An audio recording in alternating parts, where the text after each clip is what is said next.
미가서 6장 1절에서 8절을 중심으로 겸손히 동행하자는 말씀입니다. 하나님께서는 심판하시기 전에 사람들에게 기회를 주세요. 다 말씀드리면 이런 얘기죠. 하나님이 은혜를 주셨는데 이스라엘 백성들이 잘 안 따라갔어요. 그러니까 하나님이 이렇게도 말씀하시고 저렇게도 말씀하시다가 드디어 이제는 심판하실 날이 다가오고 있어요. 그랬을 때 하나님은 마지막으로 또 기회를 주세요. 뭐라고 기회를 주시냐면 논쟁을 하세요. 여기 쟁변한다 하는 얘기가 말로 다툰다, 논쟁한다는 의미거든요. 논쟁을 하세요. 이와 같이 이스라엘은 하나님의 은혜를 없다고 부인하지는 않았어요. 그런데 은혜를 받았음에도 불구하고 여전히 형식적인 신앙생활을 했습니다. 그래가지고 우상숭배도 여전했었고 정치적인 이유를 들어가지고 하나님 대신에 강대국을 의지하고 부자들은 횡포를 저지르고 나라에는 거짓이 만연했었고 이렇게 온갖 죄 안 짓는 곳이 없을 만큼 문제가 많았습니다. 그랬더니 하나님이 참다가 이스라엘 사람, 남한국을 얘기하고 있습니다. 남한국 사람들에게 쟁변을 하십니다. 근데 역사적으로 보면 이미 북왕국은 망했을 그때가 되겠죠. 왕으로 본다면은 요담, 아하스, 히스기야 그렇게 이어지는 시절에 이사야, 호세야, 아모스 이런 선지자들과 함께 하나님께서 계속 이스라엘 사람들을 깨우치셨는데 결국에는 말을 안 들으니까 하나님이 쟁변을 하시고 이 쟁변을 하시고 얼마만큼 있다가 이제 이스라엘이 멸망의 길로 접어들게 되는 것이죠. 우리도 마찬가지예요. 신앙생활 하다 보면은 하나님이 잠잠하시는 것 같지만 절대로 그렇지 않습니다. 믿는 사람들이 이제 신앙생활 하다가 힘들어하는 부분이 이거예요. 내가 선을 행했는데도 좋은 일도 없고 내가 나쁜 짓을 좀 해도 아무 일도 없고 이럴 때 이제 믿는 사람들이 당황하거든요. 근데 꼭 기억하세요. 하나님은 그냥 가만히 계시지 않습니다. 지금은 가만히 계시는 것 같지만 언젠가는 말씀하세요. 그러니까 선을 행하는 사람은 낙심하지 말아야 됩니다. 내가 선을 행했는데도 하나님은 인정해 주시지 않고 칭찬해 주시지 않고 돌아보시지도 않는구나. 낙심할 필요가 없고 또 악을 행하는 사람은 빨리 멈춰야 돼요. 내가 이렇게 나쁜 짓을 해도 하나님 말씀 어겨도 아무 일 없는 거 보니까 괜찮나 보다. 이렇게 생각하면 안 됩니다. 하나님은 지금 가만히 계시는 것 같지만 언젠가는 꼭 이 일을 판결하실 것이다. 그 사인이 뭐냐 하면은 판결 전에 마지막 기회가 온다는 것입니다. 그때 하나님이 쟁변을 하세요. 말로서 따지세요. 그게 마지막 기회다 생각하고 아무리 늦어도 그때는 돌이켜야 됩니다. 그때마저도 돌이키지 못한다면 그 다음에는 이제 하나님이 정해놓으신 판결을 집행하는 그 일만이 남아있을 뿐이겠죠. 여기서도 하나님께서 그러세요. 이제 심판하시기 전에 이스라엘에게 질문을 하세요. 3절에 보니까 이렇게 말씀하세요. 내 백성아, 내가 무엇을 내게 행하였으며 무엇에 너를 괴롭게 하였느냐? 너는 말해라. 내가 너희한테 뭐 잘못했느냐? 물어보시는 거예요. 그리고 이제 쭉 이어지는 얘기가 이거죠. 애굽에서 너희가 종살이 할 때 내가 건져내 줬었고 광야를 지나면서 그렇게 내가 보호해 줬고 그렇게 너희들 살펴줬는데 내가 너희들한테 부족한 게 있었느냐? 잘못한 게 있었느냐? 이렇게 지금 하나님께서 물어보고 계세요. 그러면서 이제 대답해 보라는 것이죠. 이 대답하라는 건 하나님 대답을 들으려고 하셨을까요? 아니죠. 그거를 통해 가지고 너희들이 지금 어떻게 신앙생활하고 있는지 너희들이 지금 내 앞에서 어떻게 살아가고 있는지 돌이켜라. 그걸 돌이키지 않으면 내가 정해놓은 대로 내가 이미 선포한 대로 그 대가를 받을 수밖에 없다. 그거 깨닫게 하시려고 과거에 하나님이 이 사람들에게 베풀어 주신 일 이런 일들 들춰내시면서 지금 너희들의 행실을 봐라. 그리고 너희들의 이 행실을 고치지 않으면 이제 엄청난 미래가 다가올 것이다. 경고하시는 거였죠. 근데 이제 사람들 반응을 보세요. 그게 이제 6절, 7절이에요. 하나님이 내가 너희들한테 뭐 잘못했냐? 이러시니까 찔리긴 찔렸나 봐요. 사람들이. 근데 이렇게 얘기해요. 내가 무엇을 가지고 하나님 앞에 나아가며 높으신 하나님께 경배할까? 내가 번제물 1년 된 송아지를 가지고 나갈까? 여호와께서 천천의 수양이나 만만의 강수 같은 기름을 기뻐하실까? 이게 제사를 많이 드린다는 얘기죠. 그러다가 이제 나중에 그것도 안 되니까 내 허물을 위해서 아들을 바칠까? 맏아들을 바칠까? 내 영혼의 죄를 인해서 내 자녀들을 바칠까? 그렇게 얘기하고 있어요. 하나님이 이렇게 말씀하시니까 이 사람들이 찔림을 받았어요. 자기네들도 양심이 있으면 알겠죠. 내가 이거 지금 잘하고 있는 게 아니다. 그런데 하나님 딱 그걸 지적하시니까 찔리니까 이 사람들의 반응이 뭐냐면 그럼 뭐 할까? 내가 하나님한테 뭐 갖다 드릴까? 이런 식으로 좀 반응을 하고 있는 것입니다. 이것도 이제 여전히 문제예요. 왜 문제냐면은 하나님이 원하시는 건 뭘까요? 너희가 지금 잘못된 길을 가고 있으니까 돌아오라는 거거든요. 돌아와라. 근데 이 사람들은 뭐 하고 있어요? 돌아갈 생각은 없어요. 아니면 돌아가야 되는 걸 모르든지. 그러니까 거기 서서 잘못한 것 같기는 하고 또 조금 더 강하게 찔리기는 하는데 그게 어떻게 하느냐? 하나님 앞에 뭔가를 더 선물해가지고 하나님 앞에 뭔가를 더 열심히 내가지고 그래서 무마하려고 하는 이런 반응을 보여주고 있습니다. 이건 이런 태도예요. 하나님이 이렇게 내가 너희들 뭐 잘못했냐 이랬을 때 이 사람들이 우리가 하나님 보시기 우리 해는 것이 좀 부족한가 보다 모자란가 보다 우리가 뭐 더 해야지 이런 얘기는 그 말 속에 이런 게 들어있는 거예요. 이미 내가 잘하고 있다 하는 게 깔려 있는 거예요. 그러니까 뭐 좀 더 하면 되겠지 이렇게 생각하는 거예요. 내가 지금 다른 길에 가 있구나 깨닫는 사람은 반응이 다를 거예요. 이 사람들의 태도를 보니까 내가 지금 잘하지는 못하지만 비슷하게 하고 약간 모자라니까 조금 더 하면 되겠지. 자기가 아주 틀리진 않았다. 이런 식으로 지금 태도가 여기서 나오거든요.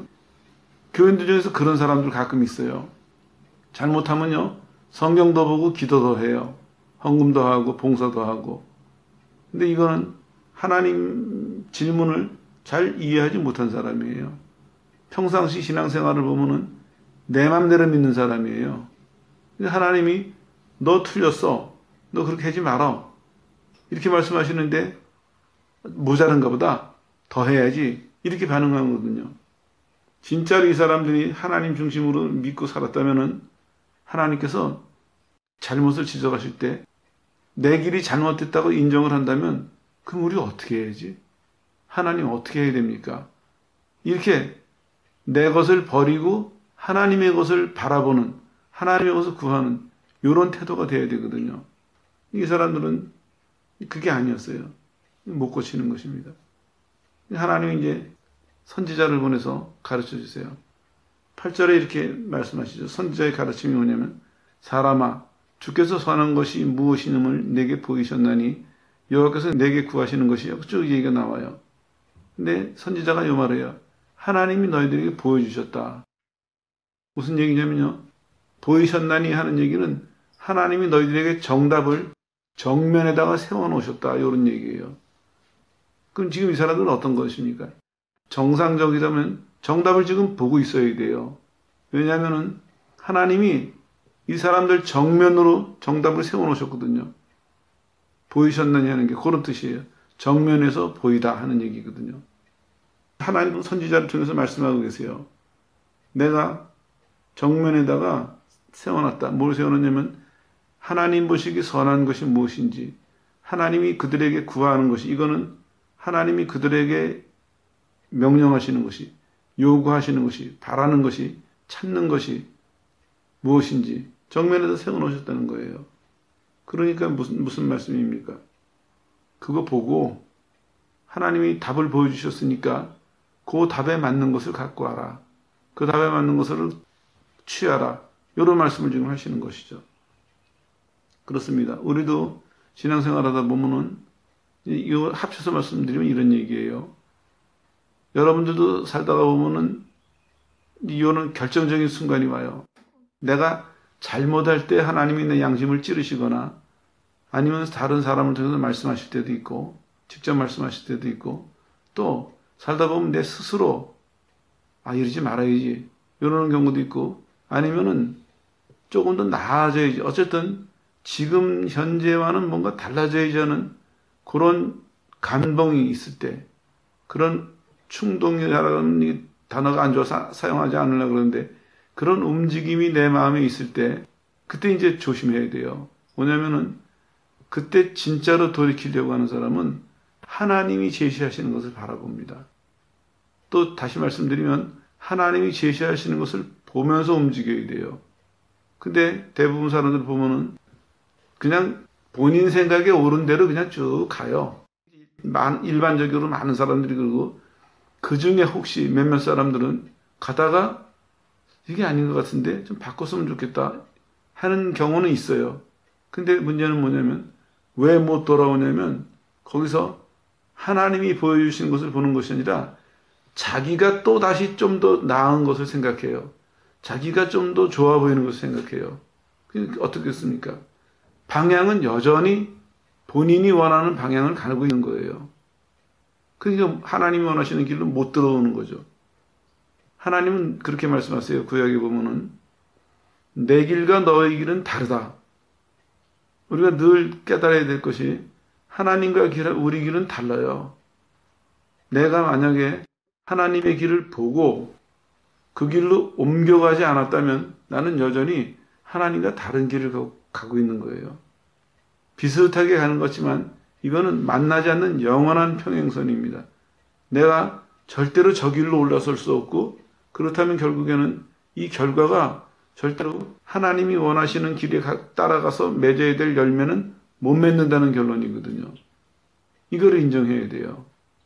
근데 신앙생활하면서 시작도 그렇고 중간도 그렇고 많은 사람들이 하나님하고 내 길이 다르다는 것에 대해서 별로 구분을 못해요. 어떤 사람은 생각도 안 해봤을 거예요. 내가 안 믿다가 믿었으니까 됐겠지. 내가 교회 안 나왔으니까 됐겠지. 내가 뭐 안 하다가 했으니까 됐겠지. 이런 식으로 내 입장에서 생각을 하는 거예요. 그건 내 길이에요. 내가 이쪽 길을 가다가 내 길에서 남자들 같은 경우는 술도 안 먹고 담배 끊고 뭐 하고 조금 고치고, 여자들도 뭐 고치고, 내 길에서 내가 조금 다듬은 것이지 하나님이 보여주시는 그 길로 옮겨간 건 아니거든요. 이 변화가 되는데 오늘 똑같아요. 이 사람들도 하나님이 말씀하시니까 잠깐 깨어났어요. 선지자가 말해요. 하나님이 너희 정면에 세워놓으셨다. 근데 대답하는 걸 가만히 보니까 못 보는 거예요. 여태까지도 수없이 보고 듣고 했는데도 모르던 사람들이 이제는 정면에 세워놓으셨는데도 못 보는 것입니다. 이게 이제 오늘 우리가 해결해야 될 문제예요. 주제가 겸손히 동행하는 것이죠. 겸손히 동행하려면 이런 점들이 다 해결이 돼야 됩니다. 여러분들이 겸손히 동행하려고 마음먹었을 때 하나님이 여러분들을 이런 방법으로 인도해 가시거든요. 그러면 그 방법을 따라가는 사람은 하나님의 길로 올라설 수가 있어요. 완전히 방향을 바꿀 수가 있습니다. 근데 내가 아무리 결심을 했다 할지라도 이 과정을 거치지 않는 사람은 역시 내 길을 가고 있는 것입니다. 이거 오해하시면 안 돼요. 내가 어느 날 신앙을 하다가 이런저런 이유로 결심을 했어요. 그리고 내 생각에는 내가 고쳐진 것 같아요. 내 생각에는 달라진 것 같아요. 근데 내가 하나님이 원하시는 그 길로 옮겨가지 않았다면, 그렇다면 여전히 난 여기 있는 겁니다. 옮겨가기 전에 뭘 하느냐? 하나님이 정면에 보여주세요. 내가 어떻게 옮겨야 될지를. 그거를 모르고 그냥 내가 보기에 좀 더 좋은 길, 내가 보기에 좀 더 나은 길, 그걸 택한 사람은 나는 여전히 내 방향으로 가고 있다 하는 것을 인정을 해야 됩니다. 여기서도 선지자가 구체적으로 얘기하고 있습니다. 하나님이 정면으로 보여주셨으니까 그거를 봤다면은 어떻게 해요? 동행해라. 동행해라. 그러면 여기까지 중간 결론을 내리면 뭡니까? 이스라엘 사람들의 신앙생활은 뭐가 문제냐면 하나님과 같이 가지를 않았어요. 자기 혼자 걸어간 거예요. 그들 생각에는 하나님이 우리를 돌봐주시고 또 전쟁이 나면 우리를 보호해 주시고 이스라엘의 역사 속에서 계속해서 하나님이 함께 하시니까 하나님하고 나랑 같이 간다 이렇게 생각했을 거예요. 근데 하나님의 판단은 그게 아니었습니다.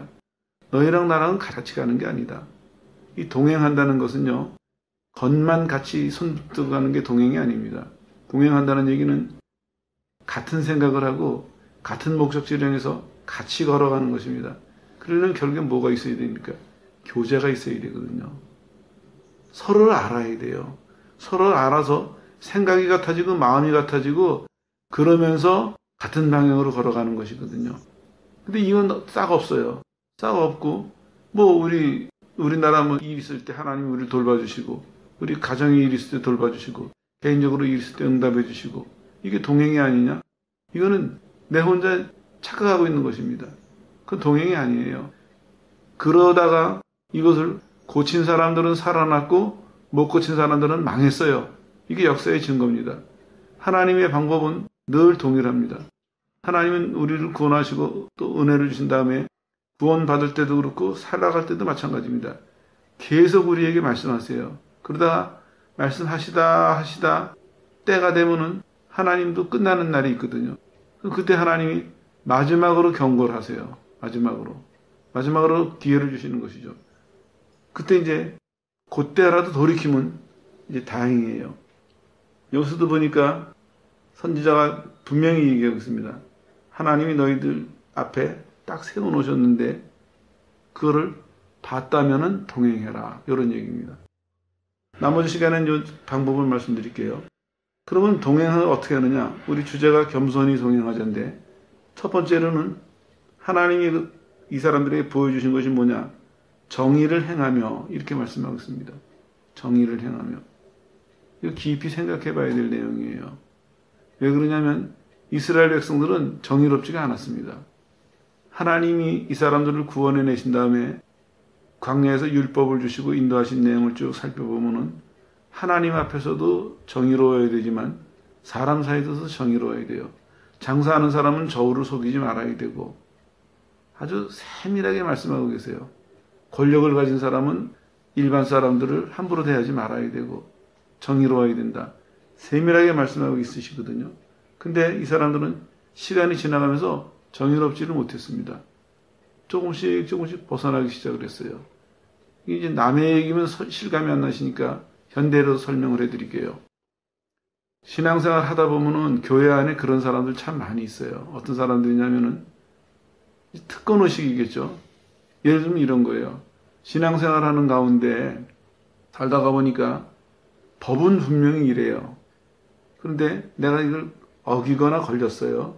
그랬을 때 하나님이 불쌍히 여기셔서 떼내주셨어요. 그건 이제 요때가 중요한 거예요. 요때가 중요한데 이 사람이 정의로운 사람이라면 하나님 앞에서 이 정의를 지키려고 하는 사람이라면 아 내가 잘못한 건데 하나님이 이번에 나를 불쌍히 여기셨구나.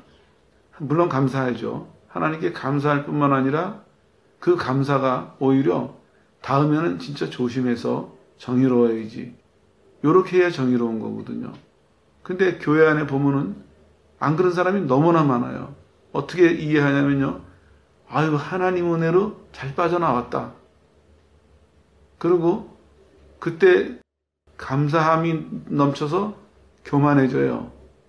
어떻게 교만해지냐면 나는 하나님이 사랑하신다. 나는 하나님이 돌보신다.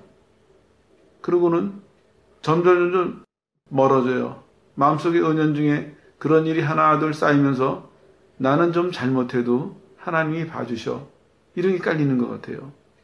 오래 다닌 사람들, 신앙생활 오래 한 사람들 보면은 그런 사람들 많이 있습니다. 그러면 이제 그런 사람들을 볼 때 다른 사람들이 혼란이 일어나는 거예요. 하나님은 공의로운 분인데 저 사람은 나는 하나님의 은혜를 이렇게 받았고 하나님 사랑을 이렇게 받았고 이렇게 복을 받았고 하나님이 나를 이렇게 이뻐하시고 근데 그 사람은 정의를 지키지 않거든요. 옆에 사람들이 혼란이 일어나는 거예요. 어느 게 옳은 것이냐. 정의롭게 살려고 하신 하나님이 계시는데 저 사람이 저러는데도 복을 주시고 사랑하시고 축복하시면 이거 어떻게 되는 겁니까? 하나님의 다스림이 무너지는 거예요. 하나님은 그렇게 안 하세요. 사람이 잘못 이해하고 있는 거예요. 하나님이 긍휼을 베푸신 것을 사람이 자기 편하게 특권의식으로 바꿔서 생각하는 거예요. 나는 특별한 사람. 그게 한 걸음 더 나가서 나는 죄를 져도 조금 져도 괜찮은 사람. 이런 식으로 조금씩 죄의 구렁텅이로 지금 걸어 들어가고 있는 것입니다. 근데 사람들도 참 본인도 그렇지만 주변의 사람들도 딱해요.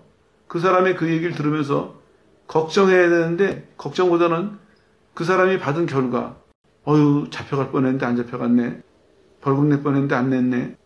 잘 됐다. 그 사람이 갖고 온 그 작은 이익, 그거 보고 다들 같이 즐거워하거나 부러워하거나 그러고 있어요. 교회는 정의가 없어요. 물론 하나님이 용서하신 거를 굳이 찾아서 벌 받으라는 얘기는 아니에요. 하나님은 우리 죄를 용서하실 때 용서하신과 동시에 우리 마음속에 이런 걸 주세요. 정말 감사하다. 내가 정말 잘못했구나. 이제 절대로 하지 말아야지. 이게 같이 있어야 되거든요. 진짜 용서받았다면요, 감사해야 되고 그 감사하는 것만큼 뼈저리게 각오해야 됩니다. 내가 다시는 저거 하지 말아야지. 이게 하나님이 용서하신 은혜에 대한 보답이거든요. 근데 그게 없어요. 나 용서받으면 끝이고, 나 손해 안 보면 끝이고, 나 안 잡혀면 끝이에요. 정의는 없어요. 하나님이 우리를 다스리시는데 가장 기본이 되는 것이 뭐겠습니까? 공의예요, 공의, 정의. 힘이 아니에요. 나라도 마찬가지입니다. 나라가 왜 힘이 있습니까? 정의 때문에 힘이 있는 거예요. 법이 있기 때문에 누구나 법 앞에 평등하고 누구나 법을 지켜야 되고 어겼을 때는 벌을 받는 그 공정함이 있기 때문에 나라가 힘이 있는 거거든요. 그게 없으면 누가 말 들어요? 아무도 안 들어요. 너는 왜 네 마음대로 해? 나도 내 마음대로 해야지. 다 이렇게 나올 거예요. 세상에서도 그런데 하나님 나라는 어떻겠습니까?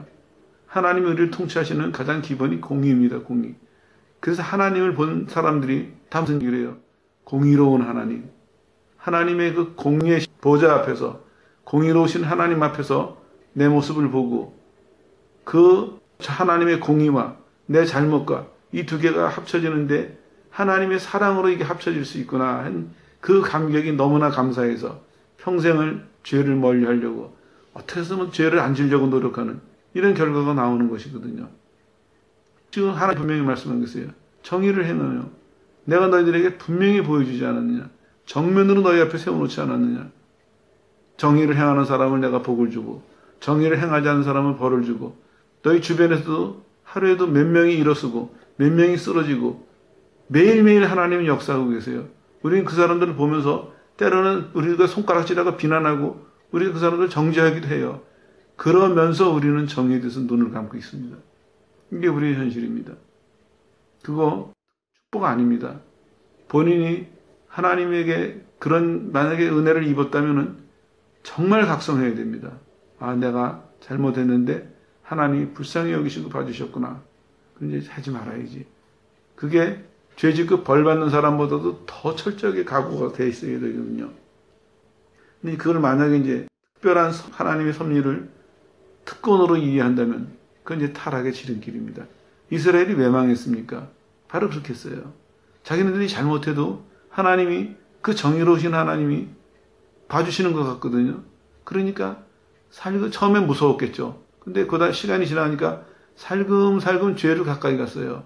그래도 가만히 계시는 것 같아요. 이 역사도 마찬가지입니다. 우상숭배 하지 말라 그러셨는데 우상숭배해도 기대했던 것보다 혼내시는 게 작아요. 살금살금 시간이 지나갔어요. 근데 하나님이 그거 끝나시지 않으셨어요. 결국에는 북왕국을 먼저 멸망시키시고 그래도 안 돌이키니까 남왕국을 멸망시키셔서 하나님이 애굽에서 구원하시고 광야를 인도하시고 가나안에 정착시켰던 그 아브라함의 후손들을 하나님이 멸망의 길로 허락하세요. 포로로 잡혀가도록 허락을 하세요. 물론 그 포로에서 돌아오게 하셨지만 이게 하나님의 공의입니다. 사랑하는 내 자녀지만 하나님은 공의로우신 분이라 그들이 안 하니까 그걸 집행을 하세요. 그리고 그 대표적인 것이 무엇입니까? 예수님이 십자가예요. 하나님이 우리를 그냥 용서해 주실 수도 있었어요. 하나님 법인데 하나님 마음대로인데 누가 항의를 하겠어요. 그런데도 하나님은 인간하고 한 약속을 지키시려고 너 먹이면 정말 죽는다 하는 이 약속을 지키시려고 우리는 용서는 하셔야 되겠고 하나님이 말씀하신 정해놓으신 법은 있고 어떻게 되겠습니까? 본인이 대신 죽으시면서 본인이 대신 그 벌을 받으시면서 우리를 건지신 거예요. 하나님은 정의를 지키셨어요. 우리가 벌을 안 받은 것뿐이지 하나님이 대신 받으셨어요. 정령 죽는다는 약속대로 정말 죽으셨다 살아나셨어요. 이와 같이 하나님의 정의는 하나님의 행위는 정의를 벗어나지 않습니다. 그 하잘 것 없는 인간하고 한 약속도 지키시려고 죽으시는데 우리에게 어떻게 그걸 요구 안 하시겠어요? 우리도 당연히 따라가야 되겠죠. 그래서 선지자가 지금 이 사람들에게 되새겨주고 있습니다. 정의를 행해라. 정의를. 우리도 마찬가지입니다.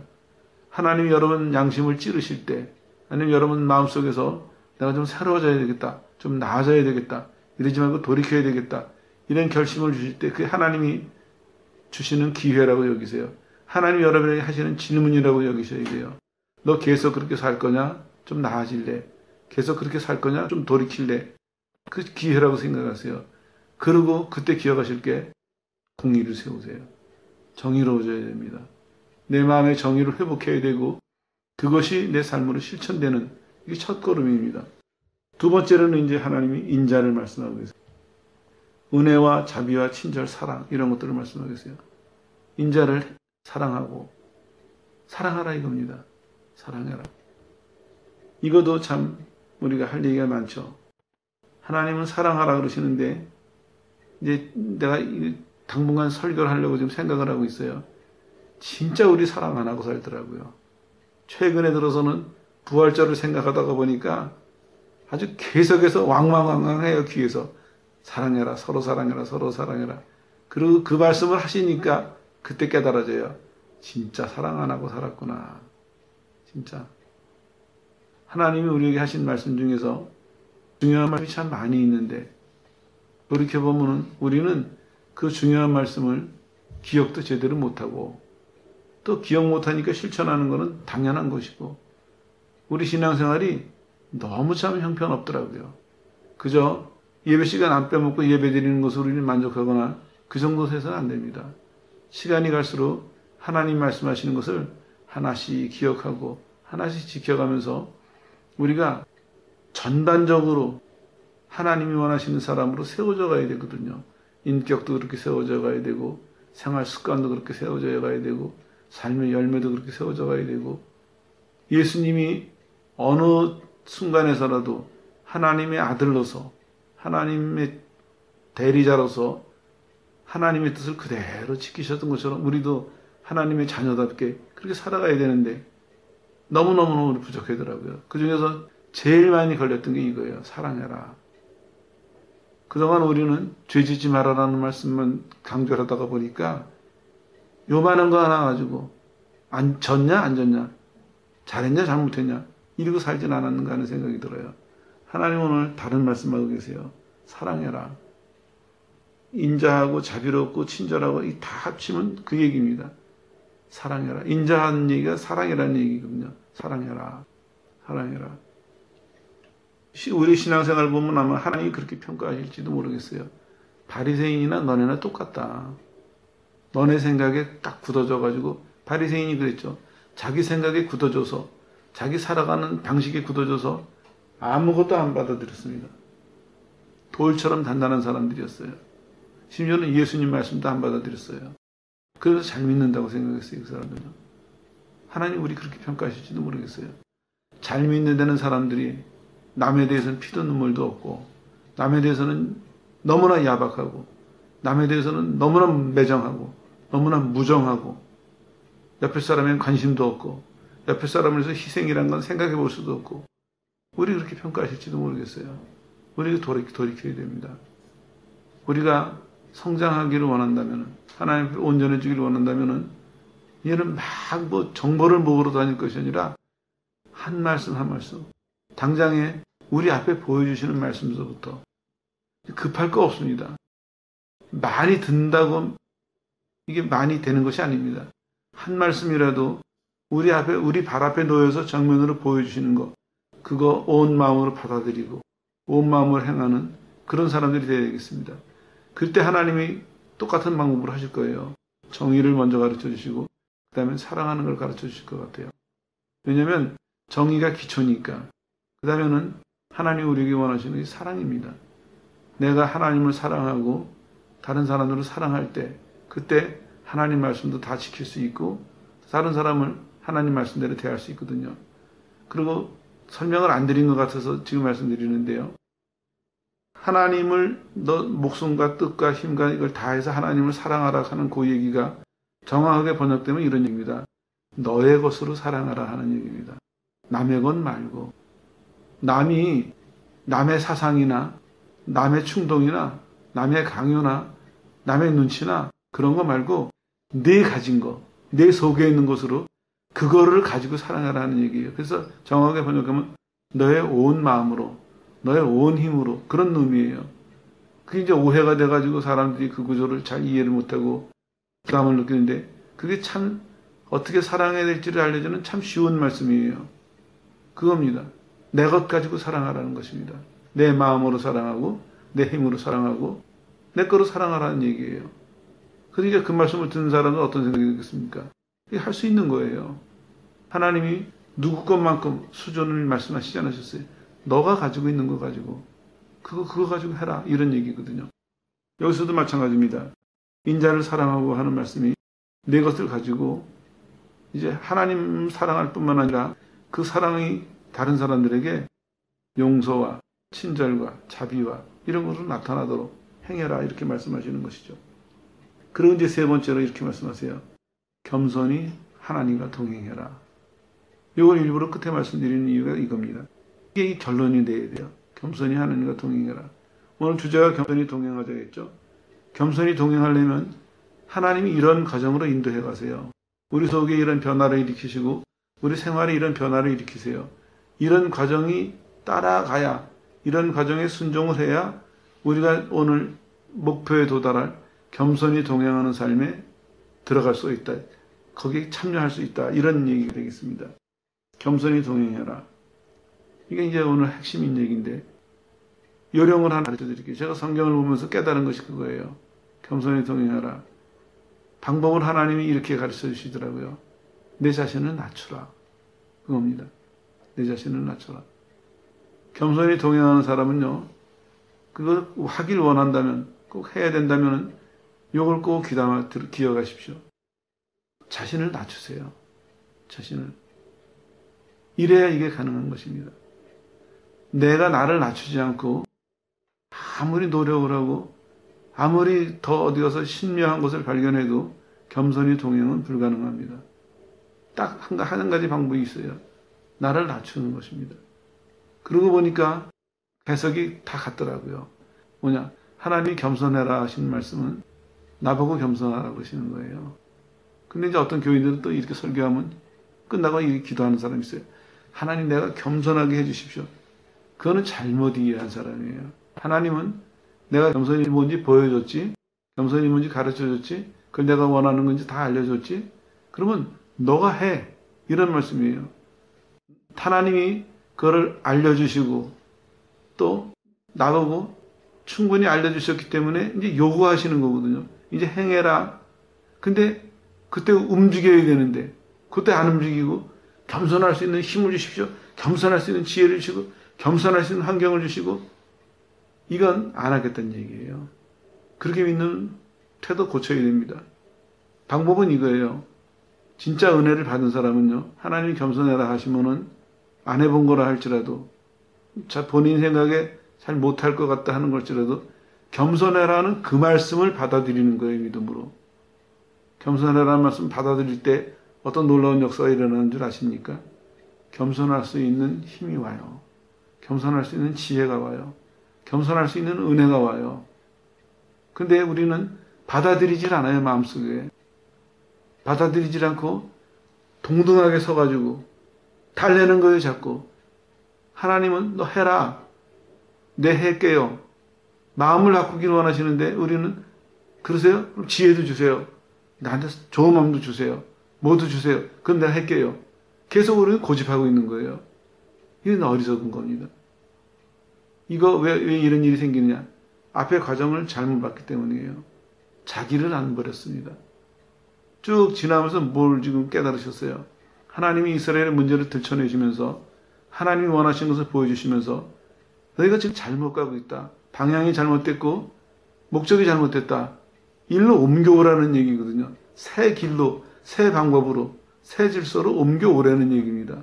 그러면 본인이 하나님 말씀을 쭉 듣다가 보니까 바르게 받아들인 사람은 자기가 잘못된 것을 깨닫고 새 길로 옮겨가는 것을 하겠죠.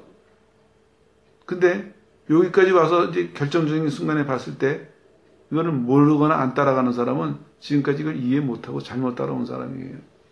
그런 것은 이제 배경에 깔려 있는 것입니다. 하나님 말씀하고 계세요. 자기를 낮춰라. 여기 첫 번째 방법입니다. 겸손히 동행하는 것은. 꼭 기억하세요. 이게 어려운 게 아니라 이것만 하면 쉬워요. 나를 낮추면 돼요. 나를. 내가 올라오려고 그럴 때 나를 낮추면 돼요. 내가 나니까 가능하잖아요. 다른 사람 낮추라는 얘기가 아닙니다. 자신을 낮추려는 얘기, 나보고. 내가 하면 돼요. 너 높아지지 말아라. 난 높은 마음이 들 때, 높은 생각이 들 때, 아니, 그러면 안 되지. 하나님 앞에서 이러면 안 되지. 낮추라는 겁니다. 그 다음에는 제가 개인적으로 두 가지 권면을 드리고 싶은데 뭐냐면, 앞서지 않으면 됩니다. 하나님 앞에서 나를 낮췄다면 이제는 뒤따라갈 생각을 하세요. 하나님이 이 말씀을 나한테 설명하시더라고요. 내가 동행하라 그랬을 때 무슨 생각이 들었느냐. 그리고 설명하시는 것이 이거예요. 내가 너를 인도할 거기 때문에 동행하라 그러지 않았느냐. 내가 너를 앞에서 이끌 거기 때문에 나 따라와라 하지 않겠느냐. 저는 그 말씀에 귀가 번쩍 뚫렸어요. 아, 이게 이렇게 쉬운 거였구나. 우리는 보통 동행하라 그러면 고민에 또 빠지기 시작해요. 어떻게 동행해야 되나, 내가 잘할 수 있을까, 안 해봤는데. 우리는 또 고민에 빠지는데 하나님은 답을 말씀하시더라고요. 내가 너를 데리고 갈 거니까 나 따라오라 그러지 않았겠냐.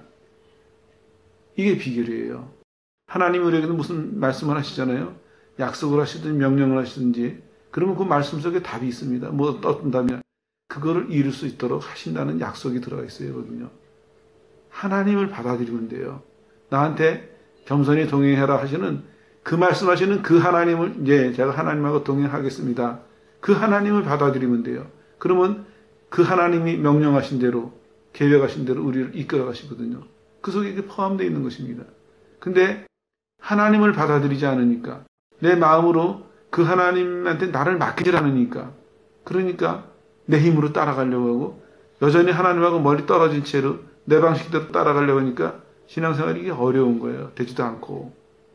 비결은 간단한 데 있더라고요. 오늘도 똑같습니다. 겸손히 동행하라 하신 하나님께서는 말씀하고 계세요. 내가 인도할 테니까 앞서지 말아라. 내가 인도하는 것을 네가 인정하느냐? 그러면 너는 내 앞서지 않고 내 뒤를 따라오는 것으로 증명을 해라.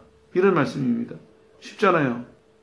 나를 낮추고 이제 뒤따라가면 돼요. 그러다 보면 가끔 기다려야 될 때도 와요. 세 번째는 기다리라는 것입니다. 기다려야 될 때도 와요. 그때 편안히 기다리세요. 이제 우리는 지금 당장 답을 모르지만 당장 해결책이 없지만 우리 혼자가 아니에요. 왜? 나를 인도하시는 하나님이 계시고 내가 지금 하나님을 뒤따라가고 있는 중이거든요. 하나님과 또 동행하고 있는 중이에요. 그러니까 예전에는 내 혼자 기다렸으니까 불안하고 내 혼자 기다렸으니까 이게 결과가 없을 수도 있었는데 이제는 혼자 기다리는 게 아니거든요. 드러나지는 않지만 나를 인도하시는 하나님이 계시니까 기다릴 수 있는 것이죠. 방법은 간단합니다. 그래서 오늘 이 말씀을 다시 설교드리는 이유가 그거예요. 겸손히 동행하라는 말씀이 우리가 새로 시작할 때도 그렇고 잘못된 것에서 돌이킬 때도 그렇고 지금보다 더 나아질 때도 그렇고 우리 신앙생활 전반에 걸쳐서 참 중요한 교훈인데 우리가 이걸 제대로 이해하지 못해서 이 보물을 어렵게 생각하거나 이 보물을 놓치고 사는구나 하는 마음이 들어서 설교를 말씀을 드렸습니다. 하나님 앞에 겸손히 동행하라. 이제 이해하셨죠? 이제 그대로 하세요. 여러분이 오늘 이 시간을 계기로 잘못해서 돌이킬 때, 지금보다 더 나아지길 원할 때, 하나님의 인도하심이 있을 때, 뭔가 여러분 삶 속에서 변화를 일으키실 때, 그때 다 똑같은 방법으로 겸손히 동행하세요. 그걸 배우시면은, 그 다음에는 한 가지 더 추가해서 말씀드리면, 매일 겸손히 동행하려고 하세요. 매 순간 겸손히 동행하려고 하세요. 그러면서 겸손히 동행하는 사람에게 주시는 엄청난 은혜를 여러분들이 경험하게 되실 것입니다. 바라기는 이 시간을 계기로 겸손히 동행하는 삶에 여러분이 더 익숙해져서 겸손히 동행하는 자에게 주시는 하나님의 풍성한 축복이 충만하게 되시기를 예수 이름으로 축원합니다.